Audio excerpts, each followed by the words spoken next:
E se a história da criação que você sempre ouviu fosse apenas um fragmento da verdade? E se nas entrelinhas de Gênesis a Bíblia revelasse o registro de uma humanidade apagada, seres que viveram e desapareceram muito antes de Adão respirar pela primeira vez? Parece impossível, talvez até blasfêmia, mas há algo nas Escrituras que poucos enxergaram. Versículos ignorados, palavras antigas, fragmentos de um enigma esquecido, indícios de que Adão pode não ter sido o primeiro homem sobre a Terra. E se eu te dissesse que Adão pode não ter sido o primeiro ser humano criado por Deus? Que há evidências na própria Bíblia apontando para uma linhagem anterior, uma civilização completamente extinta da história oficial. Sei que isso soa como heresia para muitos, mas antes de fechar este vídeo, me dê apenas alguns minutos. O que você está prestes a descobrir pode desmoronar os alicerces do que sempre acreditou sobre as origens da humanidade. A esposa de Caim, que surgiu do nada. Gigantes que aparecem antes e depois do dilúvio. Cidades inteiras erguidas por um único homem exilado. E um versículo em Romanos que a maioria dos pastores jamais explicou corretamente. Um versículo que pode ser a prova definitiva dessa teoria. Neste vídeo, vamos desenterrar um dos maiores mistérios silenciados da teologia, a teoria da criação pré-adâmica. Você vai conhecer os versículos específicos que estudiosos usam como prova, as implicações devastadoras dessa revelação e o motivo de ela ser banida dos púlpitos e das escolas dominicais em todo o mundo. Se você já sentiu que há abismos inexplicáveis na narrativa da criação, perguntas que ninguém ousou responder, prepare-se. O que você vai descobrir hoje pode reescrever completamente sua visão sobre quem somos, de onde viemos e qual é o verdadeiro propósito da criação divina. Porque depois de hoje você pode nunca mais ler Gênesis da mesma forma. Vamos começar pelo óbvio, pelo que sempre incomodou quem realmente presta atenção na Bíblia. Gênesis capítulo 4, versículo 14. Caim acaba de matar Abel e está aterrorizado. Ele diz a Deus: serei fugitivo e errante na terra, e qualquer que me encontrar me matará. Pare. Leia de novo. Qualquer que me encontrar. Pense comigo. Se apenas Adão, Eva e Caim existiam naquele momento, quem eram essas pessoas das quais ele tanto temia? De onde veio esse medo real? Esse pavor de ser morto por alguém? A resposta tradicional que você provavelmente já ouviu é: eram os irmãos de Caim que nasceriam depois, a família que viria. Mas isso não faz o menor sentido cronológico. Caim está sendo expulso naquele exato momento. O perigo é imediato. O medo é real. Não é uma preocupação futura, é um terror presente. E repare na resposta de Deus. Ele não diz: Caim, relaxa. Você está paranoico. Não tem ninguém por aí. Não tem ninguém para te matar. Não. Deus leva o medo de Caim a sério. Tanto que em Gênesis 4, versículo 15 está escrito: o Senhor pôs um sinal em Caim para que não o matasse qualquer que o encontrasse. Deus está protegendo Caim de pessoas que já existem. Pessoas reais. Ameaças concretas. E aí a história fica ainda mais estranha. Versículo 17. Caim sai da presença de Deus, vai para a terra de Nod, e de repente ele conhece uma esposa. De onde ela veio? Quem é essa mulher? E então Caim constrói uma cidade. Uma cidade inteira. Pensa comigo. Cidades não surgem de 3 ou 4 pessoas. Cidades exigem população, planejamento urbano, divisão de trabalho, estrutura social complexa. Caim dá nome à cidade pelo nome de seu filho, Enoque. Mas para que construir uma cidade se sua família é a única sobre a terra? Para abrigar quem? A menos que Nod já fosse habitada. A menos que existissem outros humanos vivendo ali. Humanos que não descendiam de Adão. Humanos de uma linhagem anterior. Uma criação pré-adâmica. E isso não é só um detalhe curioso. Isso questiona tudo que sempre nos ensinaram sobre as origens da humanidade. Porque se havia outros humanos, se Caim encontrou uma civilização pré-existente, então a narrativa muda completamente. Adão não seria o primeiro homem sobre a terra. Ele seria o primeiro da linhagem da aliança de Deus. O primeiro da nova ordem. Mas não o primeiro de todos. Guarda essa ideia. Segura essa inquietação. Porque nos próximos minutos vamos examinar as Escrituras de uma forma que você provavelmente nunca viu. E quando conectarmos todos os pontos, quando juntarmos todas as evidências, você vai entender por que essa teoria não é heresia. É simplesmente uma leitura mais cuidadosa do texto que sempre esteve ali. Agora vamos voltar ao princípio. Não o princípio que você pensa que conhece, mas o intervalo oculto entre os primeiros versículos de Gênesis, onde talvez esteja escondido o segredo das origens da vida. Na Terra, abra sua Bíblia, em Gênesis capítulo 1, versículo 2. Vou ler exatamente como está escrito. E a terra era sem forma e vazia, e havia trevas sobre a face do abismo. e o Espírito de Deus se movia sobre a face das águas. Você já parou para realmente pensar nesse versículo? Porque há algo estranho aqui e a maioria das pessoas passa por cima sem perceber. Preste atenção na palavra era. No hebraico original, a palavra é hayá, que pode significar tanto era quanto tornou-se. Imagine a diferença monumental entre essas duas traduções. Se a terra era sem forma e vazia, isso significa que Deus a criou assim desde o princípio, caótica, escura, desorganizada. Mas se a terra tornou-se sem forma e vazia, isso sugere algo completamente diferente. Algo catastrófico aconteceu. Algo transformou o mundo perfeito de Deus em caos absoluto. E tem mais. A frase sem forma e vazia em hebraico é tohu vabohu, duas palavras que carregam um peso devastador. E essas palavras aparecem em apenas mais 2 lugares em toda a Bíblia. Jeremias capítulo 4, versículo 23 e Isaías capítulo 34, versículo 11. E nesses contextos, tohu vabohu não está descrevendo criação original. Está descrevendo julgamento, destruição, desolação. Jeremias usa essas palavras ao falar de uma terra devastada pelo juízo divino. Isaías descreve a desolação sobre Edom como punição, como resultado da ira de Deus. Percebe o padrão? Tohu vabohu é linguagem de destruição, não de criação. É vocabulário de julgamento, não de origem. Então por que essas palavras aparecem no 2º versículo de Gênesis? O que Deus estaria julgando se nada ainda havia sido criado? Quem estaria sendo punido antes da existência de qualquer criatura? Olha a sequência. Gênesis capítulo 1, versículo 1 diz: No princípio criou Deus os céus e a terra. Uma declaração completa. Criação concluída. Céus e terra estabelecidos. Mas imediatamente, sem explicação, o versículo 2 mostra trevas, caos e vazio. Como um Deus de ordem e perfeição cria algo perfeito, e o verso seguinte mostra tudo mergulhado em escuridão e desordem. Isso só faz sentido se algo aconteceu entre Gênesis 1, versículo 1 e Gênesis 1, versículo 2. Um intervalo, um gap, um período indefinido durante o qual algo catastrófico ocorreu, transformando a criação perfeita em caos e vazio. É aqui que entra a chamada teoria do intervalo, ou teoria do gap. Estudiosos respeitados como Thomas Chalmers, no século XIX, e Arthur Custance, no século XX, defenderam que existe um período indefinido, talvez milhões ou bilhões de anos, entre os 2 primeiros versículos de Gênesis. Um período durante o qual algo transformou a criação perfeita em trevas absolutas. Qual teria sido essa catástrofe? Muitos teólogos apontam para a queda de Lúcifer. Isaías capítulo 14, versículos 12 a 15, descreve: Como caíste do céu, ó estrela da manhã, filha da alva, como foste lançado por terra, tu que debilitavas as nações. Ezequiel capítulo 28 adiciona detalhes perturbadores. Um querubim ungido que estava no Éden, coberto de pedras preciosas, perfeito em seus caminhos desde o dia em que foi criado, até que se achou iniquidade nele, um ser glorioso que se corrompeu por causa de sua própria beleza, que decidiu desafiar o próprio Deus. Agora conecte os pontos. Se Lúcifer caiu, se houve uma rebelião cósmica, se 1/3 dos anjos foi expulso do céu com ele, onde ocorreu essa guerra? Apocalipse, capítulo 12, nos dá uma pista aterrorizante. E houve batalha no céu, e o grande dragão foi precipitado, a antiga serpente, e foi precipitado na terra, e os seus anjos foram lançados com ele. A batalha foi no céu, mas o resultado, a consequência devastadora, atingiu a terra. Será que o planeta perfeito de Gênesis 1, versículo 1, tornou-se o campo de batalha dessa guerra cósmica? Será que essa destruição apocalíptica é o que transformou a Terra em tohu vabohu, em sem forma e vazia? Se isso for verdade, e é um grande-se que precisa ser considerado com seriedade, então Gênesis 1, versículo 3 em diante, não seria a criação original do universo. Seria uma recriação, uma restauração. Deus pegando um mundo arruinado, devastado pelo julgamento da rebelião angelical, e preparando a Terra novamente, restaurando-a para uma nova ordem, para uma nova criação, para Adão e Eva. E agora vem a pergunta que vai te perseguir, que vai ficar martelando na sua cabeça. Se houve um mundo antes, se houve uma criação anterior que foi julgada e destruída, quem ou o que habitava nele? Seriam apenas anjos?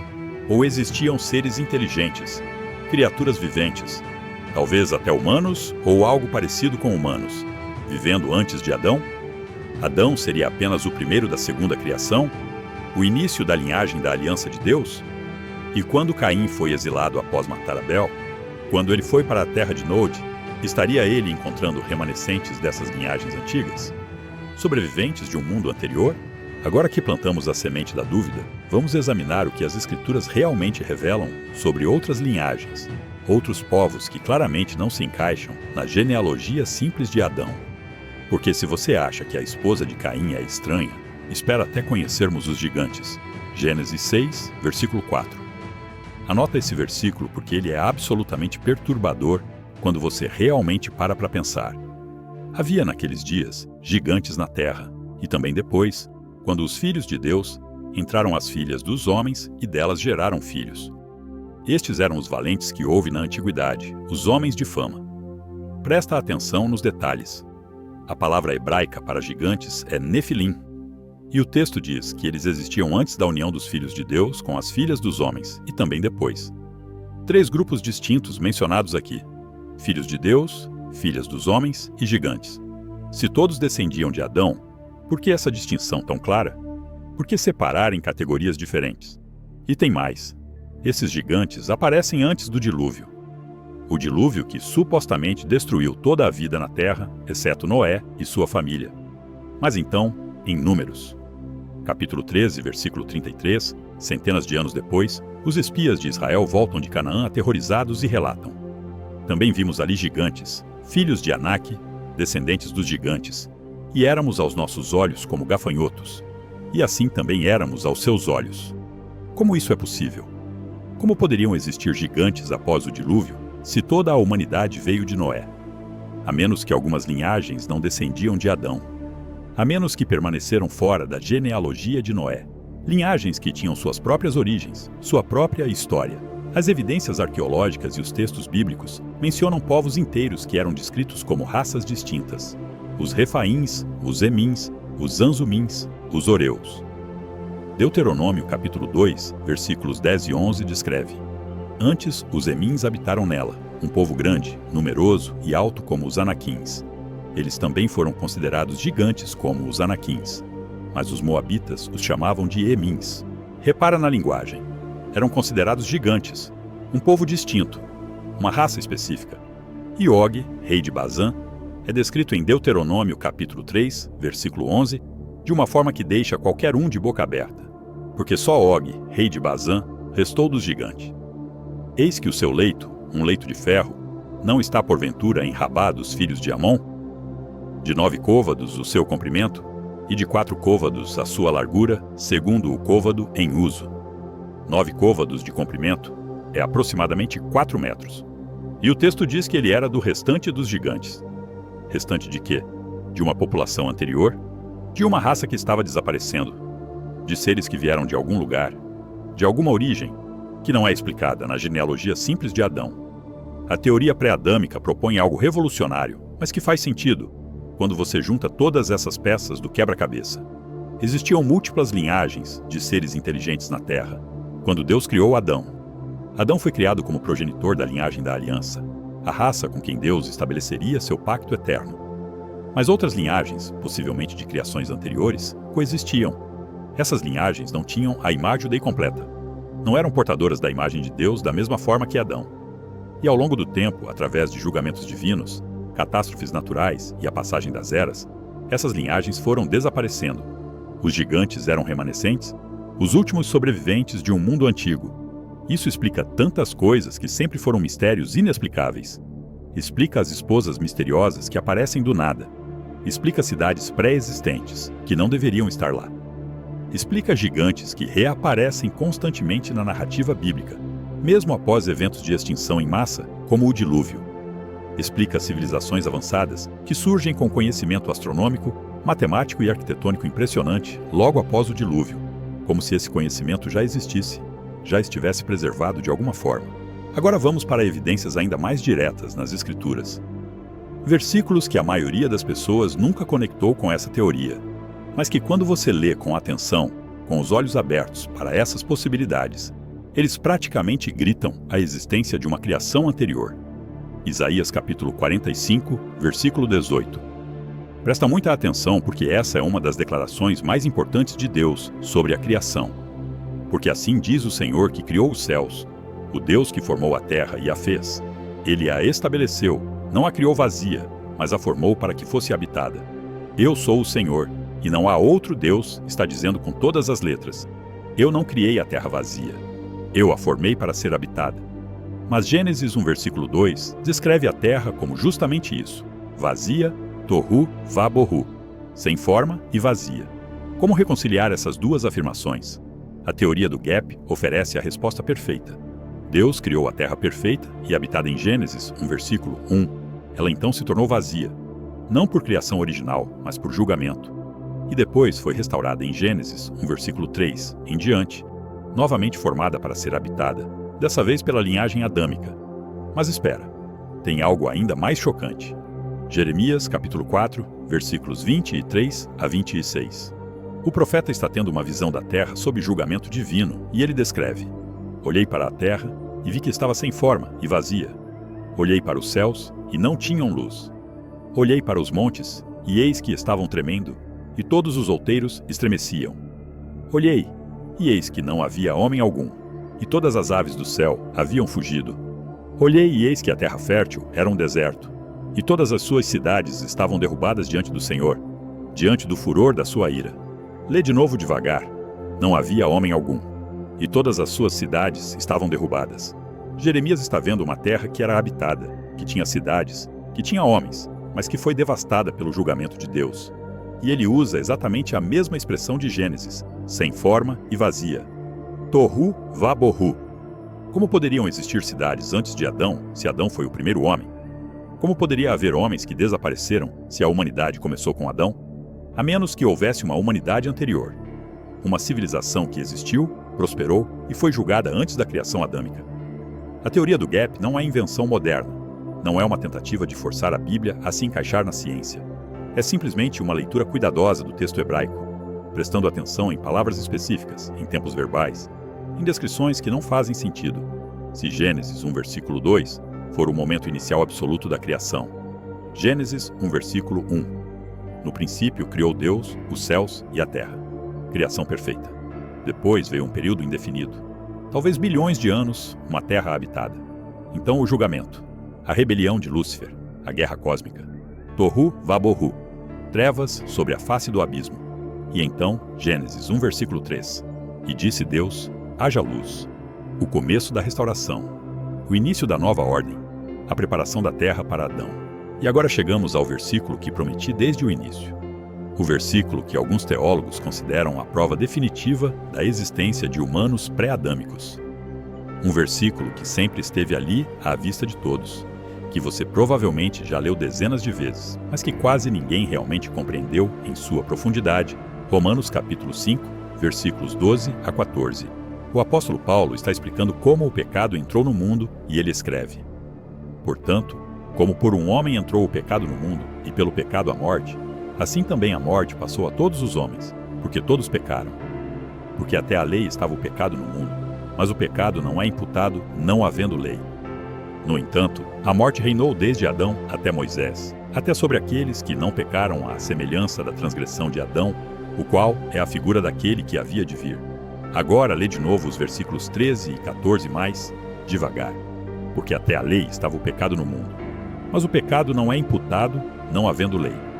No entanto, a morte reinou desde Adão até Moisés, até sobre aqueles que não pecaram à semelhança da transgressão de Adão. Aqueles que não pecaram à semelhança da transgressão de Adão, pensa comigo.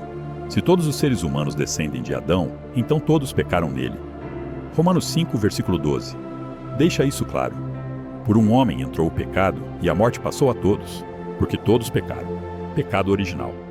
Natureza caída, herdada. Mas Paulo faz uma distinção crucial no versículo 14. Ele separa dois grupos: os que pecaram à semelhança de Adão e os que não pecaram à semelhança de Adão. Quem são essas pessoas que não pecaram como Adão pecou? A resposta tradicional tenta explicar que são pessoas que não tiveram lei específica como Adão teve.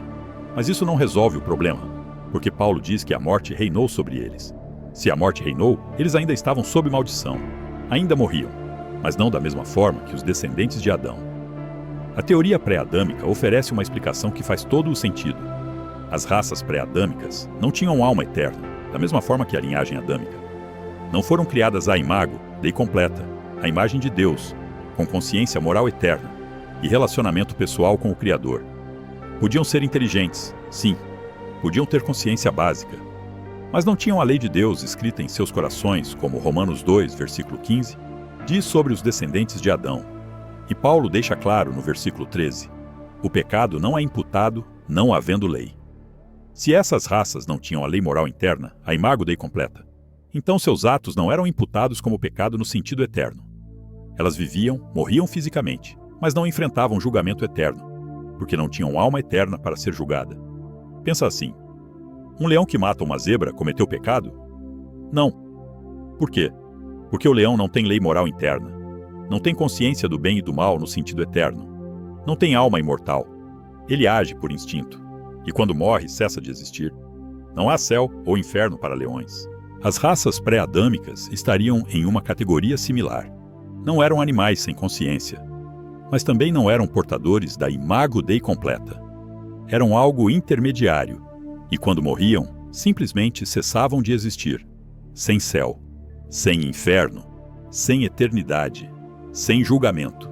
Isso resolve um problema teológico enorme. Um problema que sempre incomodou pensadores cristãos honestos. Se bebês que morrem antes da idade da razão vão para o céu, por quê? Eles têm pecado original. Deveriam ser condenados se a justiça fosse absolutamente rígida. A resposta que desenvolvemos é que Deus, em sua misericórdia, não imputa pecado onde não há consciência moral plena. A teoria pré-adâmica aplica o mesmo princípio. Deus não imputa pecado eterno onde não há alma eterna. Apenas aqueles criados com a imago Dei completa, com almas imortais e capacidade moral plena, enfrentam julgamento eterno. Isso não torna Deus injusto, torna-o perfeitamente justo. Cada ser é julgado conforme sua natureza e capacidade. E agora a segunda parte crucial. Jesus morreu por essas raças também? João 3,16. Porque Deus amou o mundo de tal maneira que deu o seu Filho unigênito. Se havia outras raças, Cristo morreu por elas? A resposta da teoria pré-adâmica é não. Porque elas não precisavam de salvação no sentido eterno. Não havia alma eterna para ser redimida. Jesus veio especificamente para a raça adâmica, os portadores da imago Dei, os que caíram e precisavam de redenção. Por isso Jesus não se tornou um ser inteligente genérico, ele se tornou humano, especificamente humano adâmico, descendente direto de Adão através de Maria. Hebreus 2, versículo 16 é explícito, porque na verdade ele não tomou os anjos, mas tomou a descendência de Abraão. Por que o autor de Hebreus precisa especificar isso? Porque há especificidade na encarnação. Jesus veio para uma linhagem específica, para um povo específico, com um propósito específico. Ele é o Goel, o parente redentor do Antigo Testamento, aquele que tem o direito de comprar de volta sua própria família. Por isso ele precisava ser 100% da linhagem de Adão. Então o que tudo isso muda? Qual é a implicação prática dessa teoria para sua fé, para sua compreensão de Deus, para sua vida? Vamos ser práticos e honestos sobre o que isso realmente significa. Primeira implicação, e talvez a mais libertadora. Isso harmoniza Bíblia e ciência de uma forma que honra ambas, sem comprometer nenhuma das duas. Se você soma as genealogias de Gênesis 5 e 11, de Adão até Abraão, dá aproximadamente 2.000 anos. De Abraão até Cristo, mais 2.000 anos. De Cristo até hoje, mais 2.000 anos. Total, 6.000 anos, desde Adão. Criacionistas de Terra Jovem param aqui e dizem: viu? A Terra tem 6.000 anos. Fim da discussão. Mas a teoria pré-adâmica separa duas coisas fundamentais. A criação original de Gênesis 1, versículo 1, que pode ter acontecido bilhões de anos atrás, e a criação adâmica, que começa em Gênesis 1, versículo 3, que aconteceu há aproximadamente 6.000 anos. O gap entre Gênesis 1, versículo 1 e 1, versículo 2 poderia acomodar eras geológicas inteiras. Dinossauros que viveram há milhões de anos, eras do gelo, deriva continental, placas tectônicas, toda a história geológica da Terra. Tudo isso antes de Adão. Os fósseis que encontramos, as camadas geológicas profundas, as extinções em massa registradas nas rochas, tudo isso seria evidência de um mundo pré-adâmico que foi julgado. Quando Deus restaurou a Terra após esse julgamento, ele criou novas espécies nos 6 dias de Gênesis. Por isso encontramos extinções em massa no registro fóssil. Por isso, a biodiversidade parece ter aumentado e diminuído em ondas ao longo de bilhões de anos. Não evolução aleatória. Ciclos de criação, julgamento e recriação orquestrados por Deus. Você não precisa mais escolher entre acreditar na Bíblia ou aceitar evidências científicas sólidas. Você pode ter ambas. Você pode honrar as Escrituras e respeitar a criação que Deus fez, incluindo as evidências que Ele deixou nas rochas, nos fósseis, nas estrelas. Segunda implicação. Isso responde perguntas que sempre te incomodaram, dúvidas que ninguém na igreja conseguiu explicar de forma satisfatória. De onde veio a esposa de Caim? De uma linhagem pré-adâmica que habitava a terra de Nod. Por que Caim temia ser morto? Porque havia outros humanos, outras tribos, outros povos. Como ele construiu uma cidade? Porque Nod já era habitada e ele se juntou a uma sociedade existente. De onde vieram os gigantes? Remanescentes de raças anteriores que sobreviveram ao Gap, ao julgamento. Por que eles reaparecem após o dilúvio? Porque algumas dessas linhagens não vieram através da Arca de Noé, tinham suas próprias origens. Por que civilizações avançadas surgem tão rapidamente após eventos de extinção? Porque conhecimento e cultura já existiam, preservados de alguma forma. Terceira implicação, e essa é profunda. Isso exalta a singularidade e o valor da linhagem adâmica. Nós não somos apenas mais uma espécie entre muitas. Não somos apenas primatas evoluídos por acaso. Somos os portadores da Imago Dei, os únicos seres no universo criados à imagem completa de Deus, os únicos com almas eternas, os únicos capazes de relacionamento pessoal e íntimo com o Criador. Pode ter havido outras formas de vida inteligente. Podem ter existido civilizações inteiras antes de Adão. Mas nós somos os filhos de Deus. Nós somos a raça da aliança. Nós somos aqueles por quem Cristo morreu. Salmo 8, versículos 4 a 6, ganha uma profundidade incrível quando você pensa assim: que é o homem mortal para que te lembres dele, e o filho do homem para que o visites. Contudo, pouco menor o fizeste do que os anjos, e de glória e de honra o coroaste. Fazes com que ele tenha domínio sobre as obras das tuas mãos. Tudo puseste debaixo de seus pés. Por que Deus se importaria tanto com essa raça específica num planeta pequeno, num sistema solar insignificante, numa galáxia entre bilhões? Porque não somos insignificantes. Não somos apenas mais uma espécie. Somos a espécie da aliança, a raça redimível, os portadores da imagem divina. Todo o restante das raças pré-adâmicas, se existiram, desapareceram, mas nós continuamos, porque o plano de Deus sempre foi sobre nós. Quarta implicação, e essa precisa ser dita com clareza. Isso não muda absolutamente nada nas doutrinas essenciais da salvação. Você ainda é um pecador que precisa de redenção. Jesus ainda é o único caminho para o Pai. Você ainda precisa nascer de novo, ser justificado pela fé, santificado pelo Espírito Santo, glorificado na ressurreição final. A teoria pré-adâmica não altera uma única doutrina soteriológica fundamental. Não muda quem Cristo é. Não muda o que ele fez na cruz. Não muda como você é salvo pela graça mediante a fé, não das obras para que ninguém se glorie. Efésios 2, versículos 8 e 9 continuam sendo verdade absoluta. O que essa teoria faz é expandir sua cosmovisão. Ela te liberta de falsas dicotomias. Ela te equipa com respostas para perguntas difíceis que pessoas céticas fazem. Ela harmoniza fé e ciência de uma forma que honra ambas. E ela te convida para adorar um Deus que é infinitamente mais criativo, mais complexo, mais majestoso do que nossas pequenas caixinhas teológicas jamais poderiam conter quinta implicação. E essa vai soar estranha, mas precisa ser mencionada. Se houve raças inteligentes pré-adâmicas, e se o mundo espiritual é mais complexo do que imaginamos, isso poderia oferecer uma estrutura bíblica para entender fenômenos que hoje chamamos de paranormais ou inexplicáveis. Não estou dizendo que alienígenas de outros planetas existem. Não estou validando toda a teoria de conspiração que aparece na internet. Mas é fascinante que uma teoria bíblica possa oferecer um framework para entender o inexplicável sem abandonar as escrituras, sem precisar apelar para a ficção científica ou ocultismo. Talvez alguns fenômenos estranhos não sejam extraterrestres de galáxias distantes, mas seres de eras terrestres anteriores, ou manifestações de dimensões espirituais que não compreendemos plenamente. Anjos caídos, que podem se manifestar de formas que não entendemos. Remanescentes dimensionais de mundos antigos. Não sei. Mas é uma possibilidade que merece consideração dentro de uma cosmovisão bíblica expandida. E aqui está algo que a maioria das pessoas nunca percebeu, mas que é absolutamente crucial. Se a teoria pré-adâmica é verdadeira, se apenas a linhagem de Adão carrega a imago Dei completa e precisa de redenção, então toda a estratégia de Satanás, ao longo da história, faz perfeito sentido. Por que Satanás tentou corromper a humanidade em Gênesis 6, com os filhos de Deus se unindo às filhas dos homens? Porque ele estava tentando contaminar a linhagem adâmica, misturar o DNA, corromper a raça da qual o Messias viria. Por que Deus teve que enviar o dilúvio? Para preservar a linhagem pura através de Noé. E repara em Gênesis 6, versículo 9. Noé era varão justo e reto em suas gerações. A palavra hebraica para gerações é toledote, que também significa genealogia, linhagem genética. Noé era perfeito em suas gerações, geneticamente puro, não corrompido. Por que após o dilúvio os gigantes voltam a aparecer? Porque Satanás não desistiu, ele continua tentando corromper a linhagem. Por isso Deus ordena a Israel que destrua completamente os cananeus, inclusive mulheres e crianças.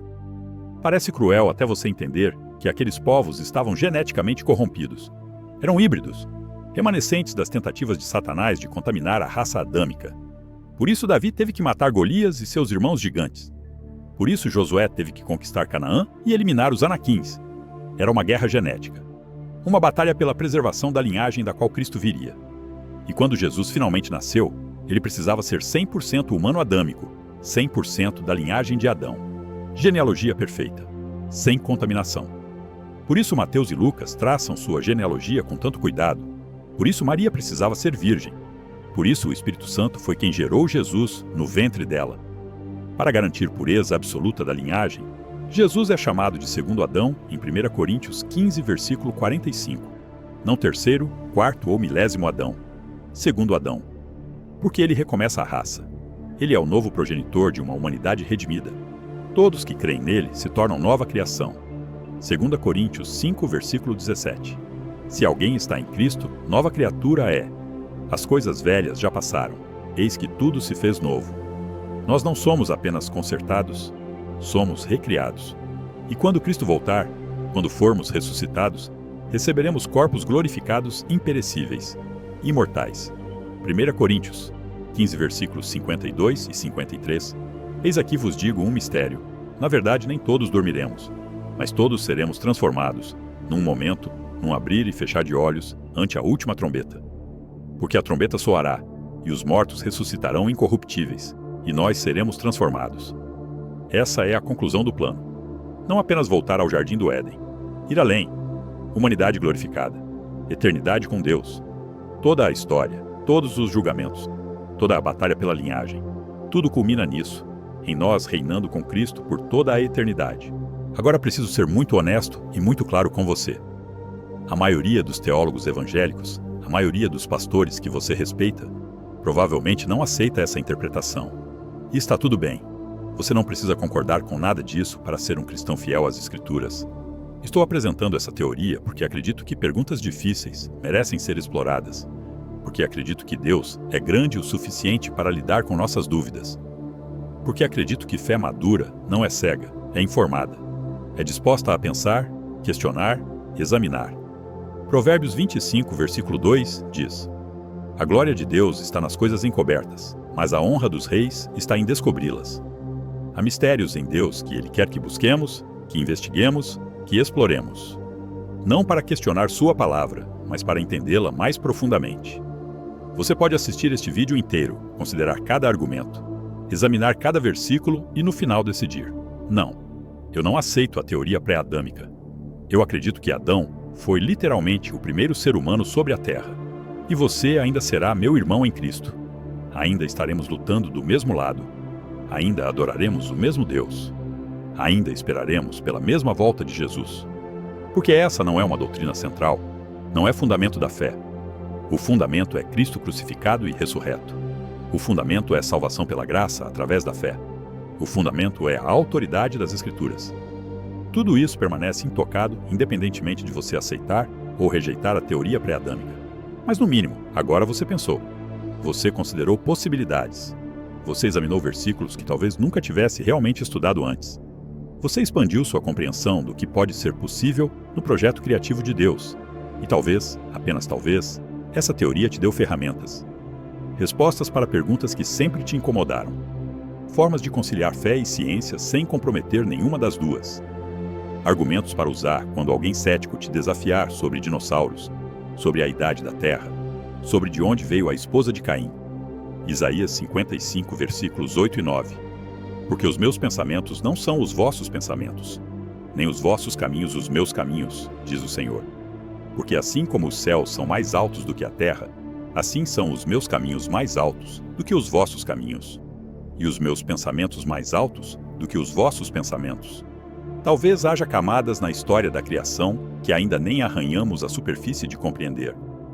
Talvez o projeto de Deus seja infinitamente mais vasto, mais complexo, mais glorioso do que nossa teologia sistemática consegue capturar em diagramas e declarações de fé. E isso não deveria nos assustar. Deveria nos encher de temor reverente. Deveria nos fazer cair de joelhos em adoração diante de um Deus que é tão grande, tão criativo, tão além da nossa compreensão, que bilhões de anos de história cósmica podem ser apenas o prólogo para o que ele realmente quer fazer conosco por toda a eternidade.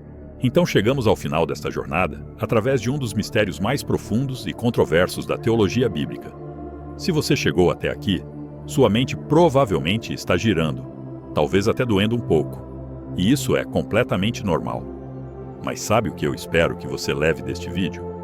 Não necessariamente concordância com cada ponto da teoria pré-adâmica, mas sim uma fome maior por conhecimento, uma vontade mais profunda de estudar as Escrituras, uma abertura para considerar que Deus pode ser muito maior, muito mais criativo, muito mais surpreendente do que nossas tradições teológicas nos ensinaram, porque no fim das contas, toda verdade é verdade de Deus.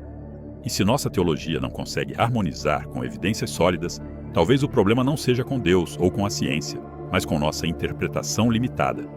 Provérbios 3, 5 a 6. Confia no Senhor de todo o teu coração e não te estribes no teu próprio entendimento. Isso não significa desligar o cérebro. Significa reconhecer que nossa compreensão é limitada, mas que Deus nos convida a buscar, explorar, crescer. E agora meu desafio final para você. Não feche este vídeo e esqueça tudo o que viu. Comente. Eu quero saber o que essa teoria mexeu em você. Que pergunta ela respondeu que sempre te incomodou? Que nova dúvida ela criou? Escreve aí embaixo. Isso nunca tinha pensado nisso. Ou, isso é totalmente heresia e aqui está o porquê. Ou, sempre me perguntei sobre a esposa de Caim e agora faz sentido. Qualquer reação honesta. Porque o objetivo deste vídeo não é te convencer de uma teoria específica. É fazer você pensar, é criar conversas, é te equipar com ferramentas intelectuais para engajar com fé, de forma mais profunda e madura. E se este vídeo expandiu sua mente, se ele te deu respostas ou novas perguntas, compartilha. Manda para aquele amigo que adora discutir teologia. Posta no grupo da igreja. Deixa seu like para que mais pessoas possam descobrir esse conteúdo. E se você quer mais vídeos que desafiam sua teologia de forma respeitosa, que te fazem pensar fora da caixa sem perder a reverência às Escrituras, se inscreve no canal agora e ativa o sininho. Porque toda semana estamos explorando mistérios bíblicos, respondendo perguntas difíceis, mergulhando fundo nas Escrituras de formas que você raramente vê em outros lugares. Talvez você nunca mais leia Gênesis 1 da mesma forma.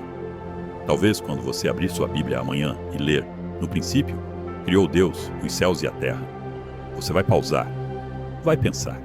Vai se perguntar sobre o que pode ter acontecido entre esse versículo e o próximo. E talvez isso seja exatamente o que Deus queria, que você não lesse sua palavra mecanicamente, mas que você se engajasse, pensasse, buscasse, crescesse. Porque no meio de toda essa vastidão cósmica, de toda essa história que se estende por eras, Ele escolheu você, te criou à sua imagem, te ofereceu redenção através do sacrifício de seu Filho. Não importa se houve outras raças antes ou não. Não importa quantos bilhões de anos a Terra tem. O que importa é que você é filho de Deus, portador da Imago Dei, herdeiro da promessa, redimido pelo sangue de Cristo. E essa verdade permanece firme e inabalável, não importa qual teoria de criação você aceite. Deus te abençoe ricamente. Até a próxima.